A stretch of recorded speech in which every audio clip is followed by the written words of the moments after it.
Hello, I'm Howard Kleinhendler. Some of you have seen my writings on this page during the last 6 months, but now it's crunch time. We're a week away from Election Day, and it's time for you, the voters, to make up your mind on who you're going to vote for. We have, as I've explained, a once-in-a-lifetime practically opportunity this election. There are 2 vacant seats for the Assembly. Longtime Assemblyman Malone and Dancer no longer live in the district and aren't running. And the Republicans have put up 2 people from Wall Township that don't know anything about Lakewood, who nobody here knows. I, on the other hand, am a 25-year resident. I go through the daily life that you go through. And here's why I think I deserve your vote. First, I know that the big issue in Lakewood today is our high property taxes. And I plan on doing something about it the first day I get to the Assembly. Number 1, we need to get more money to our municipalities. And the way to get our money here is through consolidation of school districts, consolidation of municipal services, so that we can use those savings to enhance the money that remains in our township. If the township has more money, then we don't have to raise taxes on homeowners. Number 2, we've got to get more money from Washington. For every $1 we send to Washington, only 59 cents comes back to New Jersey. Virginia, for example, gets $1.55 for every dollar they send. We can't subsidize other states any longer. We have to take care of ourselves. That's how we get more money to the municipality, less money out of your pocket, the homeowner. Number 2, another big part of my mandate, should you elect me, is going to be to find people work. Ocean County has an unemployment rate of 9.9%. The state in general is at 9.4%. Both way above the national average. And if you go to the neighboring states, New York or Pennsylvania, their unemployment rate is down to 8%. Now, why is that? Because the Republican policies that we've seen the last couple of years with this administration just have not worked. While we may have a very popular governor, his policies have not worked. And the reason for that is you can't just cut your way to prosperity. We have to invest in order to build up our worker base, build up our business base, so that more revenue comes into New Jersey and more people want to hire people that live in New Jersey. Now, how do we do that? Number 1, we entice businesses to come here through tax abatements, tax credit, and loan guarantees. We have 20% vacancies in our strip malls. We have a 25% vacancy in our commercial space in North Jersey. That's unacceptable. And we can fix that and remedy that with intelligent policy in Trenton. Instead of putting $400 million into Xanadu in North Jersey, or pouring hundreds more into Atlantic City, 2 areas that don't generate any money but are in the decline, we're better served by putting that money into clever ways to attract businesses. That's number 1. Number 2, we must invest in infrastructure spending. We do that through federal grants and some state money. But by doing that, we create jobs, we create tax revenue, we create buyers that are going to come to our businesses. And we need good roads. All of us just saw what happened with Hurricane Irene.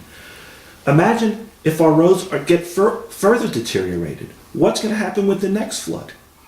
And there's some Republicans who think, well, the way to prosperity is to dig holes in the ground and frack our way with this oil business to prosperity. Well, if we do that, guess what's going to happen the next time Hurricane Irene comes? You're not going to be pumping water out of your basements. You're going to be pumping methane out of your basements. You're going to have to go down there in spacesuits in order to clean out your basement. That is not intelligent planning. That is not going to bring prosperity to New Jersey. We need people to fix our roads. We need people to fix our bridges. We need an intelligent effective train system. I've always been a strong advocate of the mom line. And there's federal money for that mom line. There are billions of dollars sitting in Washington. Somebody's got to just knock on the door and say, we want it here in New Jersey. And that is the way we get people back to work. Another way to get people back to work is through sales tax holidays. And I've spoken about this before on these pages. You have a back to school season, you have a holiday season at the end of the year. You cut out all sales tax for 2 weeks during each period. And you'll see how people from New York and Philadelphia, where they each pay over 8% in sales tax, will come flocking to our stores. And that'll generate booming business, enhance employment, and attract and increase state revenues. That's how it works. Right now, we are in a downward negative spiral because all we're doing is cutting back and cutting back, less revenue, less people, and it feeds on itself. And the results are in the facts. I don't care how great a fan you are of this administration. The numbers don't lie. Unemployment is up. Our credit rating is down. Our revenues are down. Our property taxes are up. Those facts don't lie.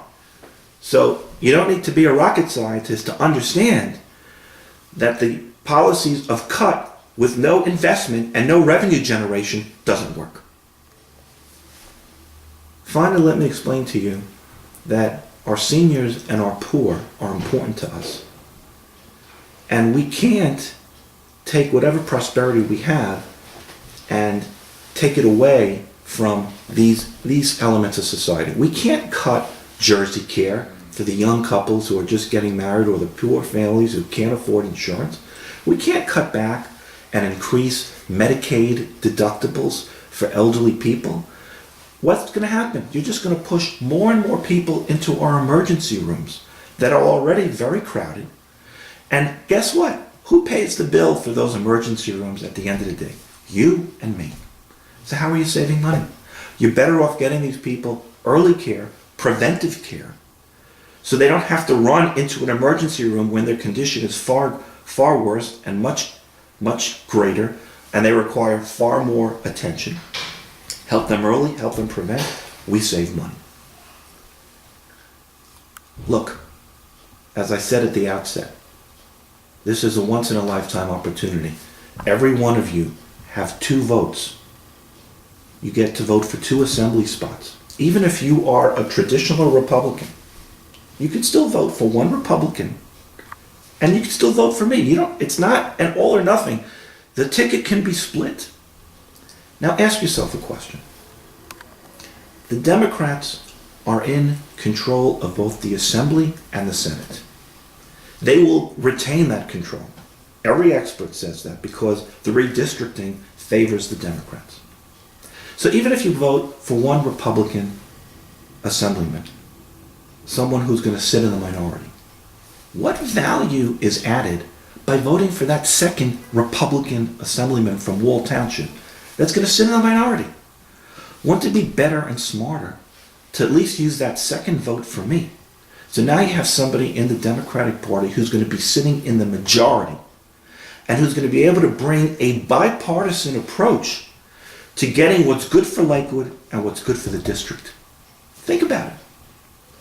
Look at it as somebody's coming to you to invest in a business. You want to invest in this business and another business. Where are you going to get the biggest bang for your buck?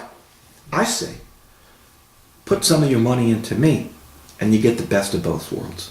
Because I know what Lakewood needs. I know what it's like to live here. I've raised my family here. I walk in the streets with you. I see the problems with the crime. I see the problems with the poverty levels here. I see the problems with education.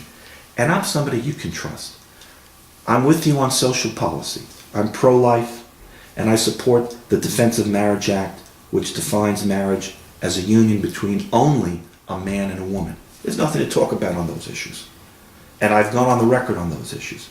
So it's not like you're going out on a limb if you put your trust in me. On the contrary, I'm somebody who you know that if there's an issue in Lakewood, my address is published not only in the phone book, but in the Lakewood directory, and I'm somebody you can count on. So I'm asking for your support this November 8th. It's an important election. You've got to get out to vote. And again, I should cherish, and I will cherish, every single vote of confidence in my candidacy. And I can tell you one thing, you will not be disappointed if you put your trust in me. Thank you.